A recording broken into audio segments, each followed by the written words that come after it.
इस वीडियो में हम एलसीएम निकालना सीखेंगे कि आखिर एलसीएम कैसे निकाला जाता है।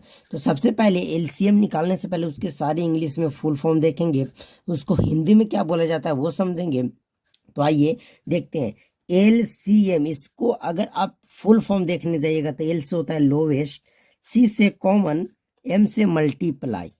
लोवेस्ट कॉमन मल्टीपल, क्या लोवेस्ट कॉमन मल्टीपल, इसको हिंदी में बोला जाए तो लघुत्तम समापवर्तक। लघुत्तम समापवर्तक आपको कैसे ज्ञात किया जाता है, कैसे निकाला जाता है, आज की इस वीडियो में हम बेहतरीन तरीका से सीखेंगे। तो आइए देखेंगे कि 30 और 50 का एलसीएम क्या होगा, लघुत्तम समापवर्तक क्या होगा 30 और 50 का। तो देखिए कैसे ज्ञात करना है 30 और 50, कोई सा भी संख्या रहे उसका एलसीएम। तो पहले ध्यान से समझिएगा क्या आपको समझना है। देखिए अगर मैं बात करूं कि सबसे छोटी आप संख्या में जाएं तो 0, अंक में जाइएगा तो 0, उसके बाद 1, उसके बाद 2, उसके बाद 3, 4, 5, इस तरीका से बढ़ते जाते हैं ना। तो इसमें से आपको क्या करना है कि 0 और 1 को छोड़ देना है। 0 और 1 को क्या करना है, छोड़ देना है। अगर मैं 0 और 1 को छोड़ दूं तो इसमें अब सबसे छोटा कौन बचा, तो सबसे छोटा बच्चा 2, उसके बाद 3, उससे थोड़ा बड़ा 4, उससे थोड़ा बड़ा 5, अगर उसके और आगे जाइएगा तो 6, 7, 8, 9, इस तरीका से। तो आपको क्या करना है, एलसीएम का जो नियम है वो है कि आपको सबसे पहले छोटे छोटे संख्या से ये जो बड़ा बड़ा संख्या है उसको छोटे छोटे टुकड़े में आपको बांटना है। जैसे यहाँ पे 30 और 50 था, इसको छोटे छोटे टुकड़े में आपको बांटना है। किस टुकड़े में बांटना है, छोटा छोटा टुकड़ा में। तो सबसे पहले आपको 2 से चेक करना है कि क्या ये 2 से संख्याएं कटकर छोटा होगी। अगर कटकर छोटा होगी 2 से तो ठीक बात है, अगर 2 से ना कटे तो हम 3 से ट्राई करेंगे, 3 से ना कटे तो 4 से, 4 से ना तो 5 से, यानी कि हम सीरियल बाय चेक करते हुए चलेंगे। बस यही नियम है। अब क्या करेंगे, आपको मैं जो नियम सिखाऊंगा एकदम बेहतरीन तरीका से आपको सीखना है। जरूरी नहीं कि नीचे एक एक आना चाहिए, ऐसा नहीं, नीचे एक एक लाने वाला नियम बिल्कुल नहीं। आपको क्या करना है कि जैसे आपको जब 2 से लगाइएगा ना तो 2 से कटने वाली यहाँ कम से कम 2 संख्या हो, कम से कम 2 संख्या कटना चाहिए। अगर 2 से संख्याएं कम कटे छोड़ देना है।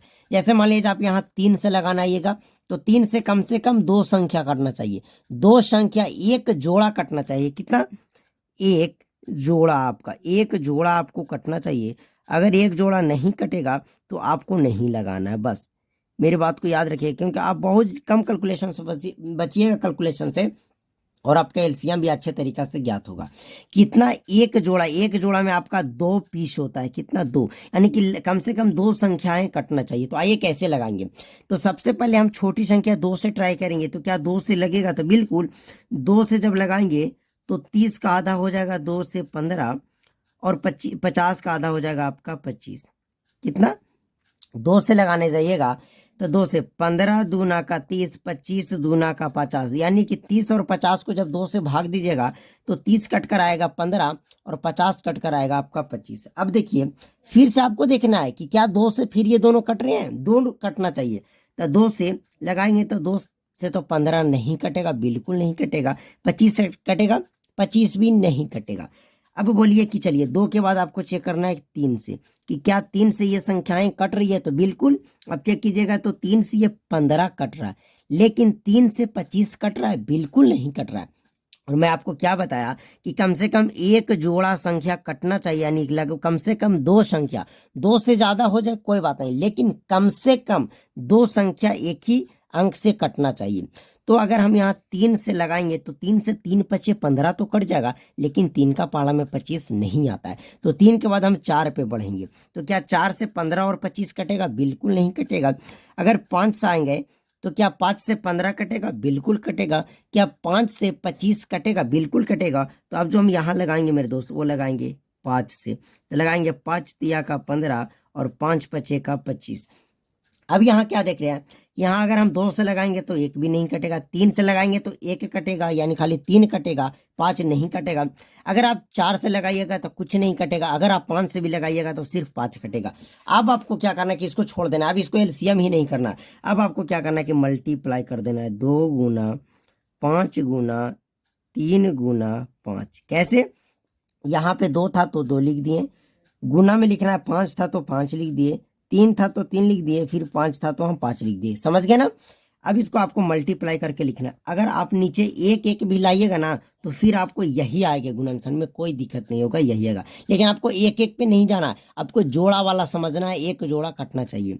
2 पच्चे 10, 10 तिया 30। देखिए 2 को जब 5 से गुना करेंगे तो 2 पच्चे 10, 10 को जब 3 से गुना करेंगे 30, और 30 पच्चे आपका हो जाएगा 150 यानी 50। इसका जो एलसीएम हो जाएगा मेरे दोस्त 150 हो जाएगा। एकदम बेहतरीन तरीका से मैं आपको समझा दिया। आइए अब दो एग्जाम्पल लेते हैं, उससे आपको और क्लियरिटी आएगी कि किस तरीका से हम एलसीएम के प्रश्न को बना रहे हैं और किस मेथड से बना रहे हैं। बिल्कुल अलग मेथड है। आपको जब कोई भी वीडियो आप YouTube पे देख रहे होंगे तो आपको बोलते हैं वो कि एक एक आना चाहिए, ऐसा नहीं है, एक एक नहीं लाना है। अगर आप एक एक लाइएगा भी तो यही आएगा। कैसे? कि अगर फिर यहाँ आप 3 से लगाइएगा तो यहाँ तो एक आ जाएगा, लेकिन यहाँ तो 3 बचेगा, तो आपको अब भाग नहीं जा रहा तो नहीं लगाइए। 3 और 5, 5 2 को गुना मल्टीप्लाई कर दीजिए, बात खत्म। अब आइए हम दूसरा प्रश्न देखते हैं। अब आइए मेरे दोस्त, जब मैं आपको रूल नियम समझा दिया तो क्यों ना बड़ा प्रश्न एक लिया जाए और उससे आपको बहुत बेहतरीन ढंग से समझाया जाए। जब आपको रूल नियम पता ही है तो थोड़ा बड़ा प्रश्न करते हैं, छोटा में क्या रखा हुआ है। तो आइए अगर हम करें, आपसे पूछे कि 60, 30, 90 और 20 का एलसीएम क्या होगा, एलसीएम ज्ञात कीजिए। तो क्या बोले कि सबसे छोटा संख्या होता है 2, तो आपको 2 से जाना है, 2, 2 के बाद 3, 3 के बाद 4 से चेक करना है, 5 से चेक करना है, 6 से, 7 से, 8 से, यानी पहले छोटा से चेक करना है। आओ चेक करना है, कम से कम एक जोड़ा कटना चाहिए। तो आइए अगर हम 2 से चेक करें तो क्या 2 से 60 कटेगा? सब कटेगा 2 से। क्यों? क्योंकि अंतिम में सबके 0 है। जिसके इकाई स्थान पर 0, 2, 4, 6, 8 रहता है मेरे दोस्त, वो तो 0 2 से कटता ही है। तो जब हम 2 से लगाएंगे तो 2 तिया का 6 यानी 60 के आधा 30। जब 2 से लगाएंगे तो 30 के आधा हो जाएगा मेरे दोस्त 15। फिर जब इसको 90 को 2 से भाग दीजिएगा तो 45 यानी कि 45, और 20 का आधा हो जाएगा 10। हो गया ना? अब फिर इसको क्या करना, फिर से चेक करना कि क्या फिर से 2 से कम एक जोड़ा संख्या कट रहा है। तो 2 से लगाएंगे तो 30 तो कटेगा, लेकिन 15 नहीं कटेगा, 45 भी नहीं कटेगा, लेकिन 10 तो कटेगा ना। तो आइए फिर हम 2 से लगाएंगे। क्यों 2 से लगा दिए? कि यहाँ पे 30 और 10 आपका 2 से कट रहा है। तो जब हम 30 को काटेंगे तो 15 दूना का 30, फिर ये आपका 15 का 15 रह जाएगा, ये 45 का 45 एग्जिट उधर जाएगा। 2 से लगाएंगे तो 2 पच्चे का 10। क्या अब 2 से फिर लगेगा तो 2 से लगाइएगा तो 15 नहीं कटेगा, ये भी 15, ये 45, ये 5 नहीं कटेगा। अब उसके बाद हम चेक करते हैं 3 से। तो क्या 3 से कटेगी संख्या? या आप बोलिए 3 से कटेगी संख्या? तो 3 से लगाएंगे तो 15 कटेगा, 15 कटेगा, 45 भी कटेगा। तो 3 से लगाएंगे तो 3 पच्चे का 15, 3 पच्चे का 15, 3 से लगाएंगे तो 15 तिया का 45, और 5 तो नहीं कटेगा, 3 से रह गया। देखिए जब 15 को 3 से भाग दीजिएगा 5 आएगा, 15 को भाग दीजिएगा 3 से 5 आएगा, 45 को 3 से भाग दीजिएगा 15 आएगा, और 5 नहीं कटेगा। अब क्या फिर से 3 से लगाया जाए? तो जब आप 3 से लगाइएगा तो ये 5 तो नहीं कटेगा, ये भी 5 नहीं कटेगा, सिर्फ 15 कटेगा, और ये 5 नहीं कटेगा। लेकिन मैं आपको क्या बताया कि कम से कम एक जोड़ा में आपका 2 पीस होता है, कम से कम 2 संख्याएं उसी संख्या से कटना चाहिए। तो अब यहाँ पे हम लगाएंगे 5 से, तो 5 से लगाएंगे 5 एकम का 5, 5 एकम का 5, 5 तिया का 15, और 5 एकम का 5।